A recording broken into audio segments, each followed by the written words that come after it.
Good morning, 10th class. Today we will do chapter number 5 Footprints Without Feet. Chapter की introduction में आपको बता दूं, it is a story about a scientist who discovered how to make himself invisible. अदृश्य के किस तरह से बनाया साइंटिस्ट ने अपने आप को. He was afraid of being discovered in London. उसे डर था कि वो लंदन में कहीं पकड़ा ना जाए. क्यों? Because he had committed some crimes there. He ran away to a remote village में चला गया, दूर किसी गांव में भाग गया. However he ran out of money and resorted to robbery. उसके पास मनी की कमी हो गई और फिर उसने रॉबरी करना शुरू कर दिया. Using his advantage of invisibility. अपना ना दिखाई देने वाली इस खूबी के साथ. चलिए अब हम इसकी समरी पढ़ते हैं. ग्रिफिन कौन था? ग्रिफिन एक बहुत ही ब्रिलियंट साइंटिस्ट था.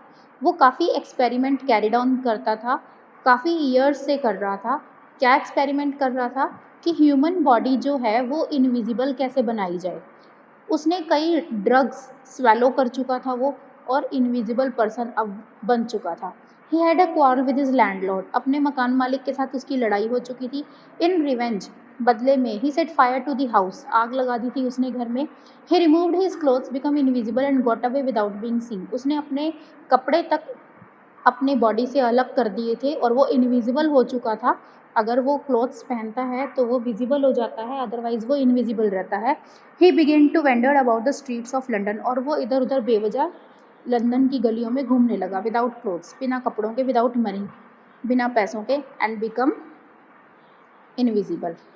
ही happen to be in some mud. एक दिन क्या हुआ, उसके पाँव किसी कीचड़ में धंस गए, जिसकी वजह से उसके जो फुटप्रिंट्स थे, जब वो चल रहा था, दिखाई तो वो किसी को नहीं दे रहा था, पर क्योंकि कीचड़ में उसके पाँव सने हुए थे तो उसके पैरों के निशान जो थे वो सबको नज़र आ रहे थे.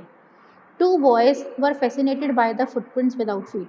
दो बच्चे बहुत ज़्यादा अट्रैक्ट हो रहे थे, सरप्राइज्ड हो रहे थे कि ये फुटप्रिंट्स कैसे आ रहे हैं बिना फीट के. तो उन्होंने फुटमार्क्स को फॉलो किया. Griffin easily dogged them. Griffin ने उनको आसानी से धोखा दे दिया, मतलब नज़र नहीं आया. It was mid winter. Winter के मध्य की बात है. मिड विंटर मतलब ना शुरू हुई थी सर्दियाँ, ना ख़त्म हो रही थी, बीच में.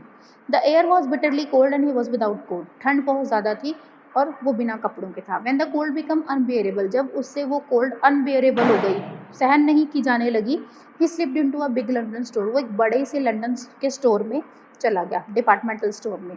स्टोर बंद हो चुका था. He broke open boxes. उसने बॉक्सेस को खोला. Found warm clothes for himself. बंद हुए स्टोर के अंदर वो चला गया, क्योंकि वो नज़र तो आता नहीं था किसी को भी. On wearing them he become a visible person. और बॉक्स में से कपड़े निकालने के बाद उसने पहने और वो विजिबल हो गया. He found cold meat and coffee in the kitchen. वहाँ पर उस स्टोर के बीच में उसे खाने के लिए भी सामान मिल गया, कॉफ़ी भी मिल गई.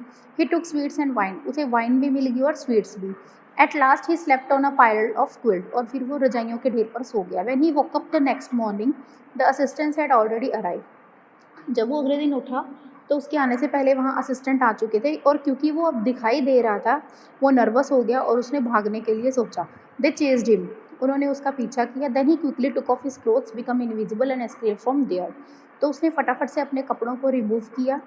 टुक ऑफ, रिमूव किया अपने क्लोथ्स को, और इनविजिबल हो गया और वहाँ से बच निकला. This time he entered a theatre company. He made his way upstair. अब की बार वो एक थिएटर कंपनी में गया और यहाँ से वो ऊपर की ओर जाने लगा. Nobody could see him because he was invisible. कोई उसे देख नहीं पा रहा था क्योंकि वो इनविजिबल था. A little later when he came out. थोड़ी देर बाद जब वो वापस आया, he was wearing bandages around his forehead, glasses, false nose, big bushy six whisker and a large head. जब वो बाहर आया तो उसने क्या पहना हुआ था? उसने अपने माथे पर पट्टियाँ बांधी हुई थी, बड़े बड़े ग्लासेस पहने हुए थे, नकली नाक लगा रखी थी, और विस्कर्स लगा रखे थे, बड़ी बड़ी मूछों के जैसे, और एक बड़ा सा हैट पहना हुआ था. He attacked the shopkeeper from behind and robbed him of all that he could find. उसने उस दुकानदार को, क्योंकि थिएटर कंपनी का दुकानदार था, वो ऊपर सीढ़ियों से चढ़कर गया था, वहाँ से उसे जो भी कुछ मिला उसने ले लिया, और फिर दुकानदार को ऊपर उसने अटैक किया, और जो भी कुछ उससे मिला, मनी वगैरह, वो उसने ले ली. Griffin was eager to get away from crowded London. Griffin उस क्राउडेड लंदन से बाहर निकलने में सक्सेसफुल हो गया. He went to the village of Iping and booked 2 rooms at local inn. वो आइपिंग नाम के गांव में चला गया और वहां जाकर एक धर्मशाला में 2 कमरे बुक किए। His uncommon appearance attracted everybody's attention. वो क्योंकि दिखने में बहुत ही असाधारण लग रहा था, जिसकी वजह से सब उसकी तरफ अट्रैक्ट हो गए थे। Mrs Hall the landlord's wife made every possible effort to be friendly with him.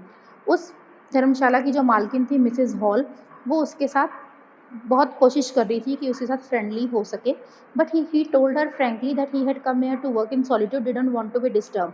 पर यहाँ पर साइंटिस्ट ने कह दिया कि वो यहाँ अकेला रहना चाहता है और वो ये नहीं चाहता कि कोई उसे डिस्टर्ब करे।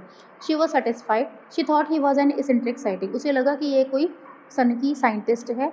Moreover he had paid the rent in advance. और तो और उस साइंटिस्ट ने उसे एडवांस में रेंट भी पे कर दिया था। When he stolen money was spent, जब चोरी किया हुआ सारा पैसा खत्म हो गया, साइंटिस्ट ने जो भी कुछ चोरी किया था थिएटर कंपनी के मालिक से, जब वो खत्म हो गया, he admitted that he had no ready cash. उसने कहा कि उसके पास कैश खत्म हो गया है।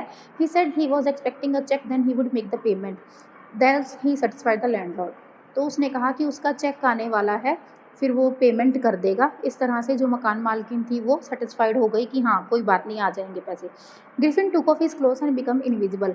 फिर क्या होता है, उसके पास पैसे तो होते नहीं हैं, तो वो क्या करता है, अपने कपड़ों को रिमूव करता है और इनविजिबल बन जाता है। वो एक जो पादरी होते हैं, क्लर्जी मैन, जो चर्च में पूजा करते हैं, क्लर्जी मैन के होम में गया an intention to steal money from there. वहाँ से पैसे चुराने के लिए the clergy man and his wife woke up, को उठ गए दोनों, उसकी पत्नी और पादरी। They heard noises in the study room. उन्हें स्टडी रूम में से कुछ आवाज़ें सुनाई दी। The clergy man entered the room with a poker in his hand. वो बड़ा सा एक चाकू लेकर उस रूम में एंटर किया क्लर्जी मैन ने। अब उस वो सरप्राइज फील कर रहा था क्योंकि room appear to be very empty. अब रूम जो था वो एम्प्टी था। He and his wife search everywhere. उसने और उसकी वाइफ ने सब जगह सर्च किया, but there was no trace of the burglar. पर वहाँ कोई भी चोर का कोई ट्रेस नहीं था, कोई निशानी नहीं दिख रही थी कि यहाँ कोई आया हुआ है। Yet the desk had been open and the money had been stolen. फिर भी जो ड्रॉर की डेस्क थी वो खुली हुई थी और मनी जो थी वो चोरी हो चुकी थी। That morning the landlord and his wife got up early. उस सुबह लैंड मकान मालकिन और मकान मालिक जल्दी उठ गए थे। They were surprise to find the scientist door wide open. वो हैरान थे कि आज साइंटिस्ट का दरवाज़ा पूरा कैसे खुला है, because it was usually shut and locked. अक्सर क्या होता है, वो बंद रहता है और ताला लगा होता है। He did not allow anybody to enter his room. वो किसी को अपने घर में अंदर आने नहीं देता था, कमरे में। When they enter the room they found the scientist missing. जैसे ही वो अंदर गए उन्हें साइंटिस्ट दिखा नहीं, साइंटिस्ट गायब था। सिर्फ कपड़े और बैंडेजेस दिख रहे थे जो वो हमेशा पहन कर रखता था, वो कमरे में गिरी पड़ी थी। इन द मेन टाइम दस invisible scientist enter the room. तभी क्या होता है, जो इनविजिबल हो रखा है साइंटिस्ट, वो कमरे के अंदर एंटर करता है। वो मिसेज हॉल जो कि लैंड लेडी हैं, with the free bedroom chair. Bedroom में जो चेयर पड़ी हुई होती है उसके साथ वो अटैक करता है मिसेज हॉल पर। She and her husband left the room in terror. डर के मारे वो कमरा खाली कर देते हैं। Mrs Hall was convince that the room was haunted by spirits. Mrs Hall को लगता है, पूरी तरह से विश्वास हो जाता है कि कमरे में आत्माएं हैं। She had the strange scientist responsible for that.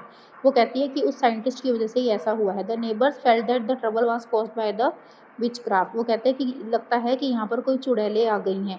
When they came to know of the burglary at the clergyman's house, they suspected the strange scientist. जब उन्हें पता लगा कि क्लर्जीमैन के घर में चोरी हो गई है, तो उनको लगा कि सारी चोरी उस साइंटिस्ट ने की है। Their suspicion was strengthened when he suddenly produced some ready cash because only a day before he had admitted that he had no money. और उनका शक जो था वो पक्का तब हो गया क्योंकि साइंटिस्ट ने तभी एकदम से कैश जो था वो एक दिन पहले ही दे दिया था, जबकि एक दिन पहले उसने ये भी कहा था कि उसके पास पैसे नहीं है, फिर उसने कैश कहाँ से दे दिया। They secretly sent for village constable. तभी उन्होंने विलेज कांस्टेबल को बुलावा भेजा। सेंट फॉर मीन्स बुलावा भेजना। When Mrs hall saw the scientist emerging from his empty room, she demanded explanation. जब मिसेस हॉल ने देखा कि साइंटिस्ट उस रूम से बाहर निकला तो उसने उससे एक्सप्लेनेशन मांगी। She demanded explanation. The scientist become furious. जो साइंटिस्ट था वो और ज़्यादा भड़क गया। He threw off his bandages, whiskers, spectacles, false notes. उसने अपने रिमूव और एसेसरीज रिमूव कर दी सारी। The space above his shoulder was now empty. अब उसके शोल्डर का जो स्पेस था वो खाली दिख रहा था। The people in the bar were और horrified to see a headless man. और जो वहाँ पर भीड़ इकट्ठी हो रखी थी, वहाँ के लोग हैरान हो गए थे कि बिना सिर वाला आदमी है। In the mean time mister Jaffers the constable arrive there. तभी क्या हुआ कि जो कांस्टेबल को, क्योंकि उन्होंने बुला रखा होता है, वो आ जाते हैं वहाँ पर। He was surprise to find that he had to arrest a headless man. वो हैरान था कि उसे ऐसे व्यक्ति को पकड़ना है जिसका सिर ही नहीं है।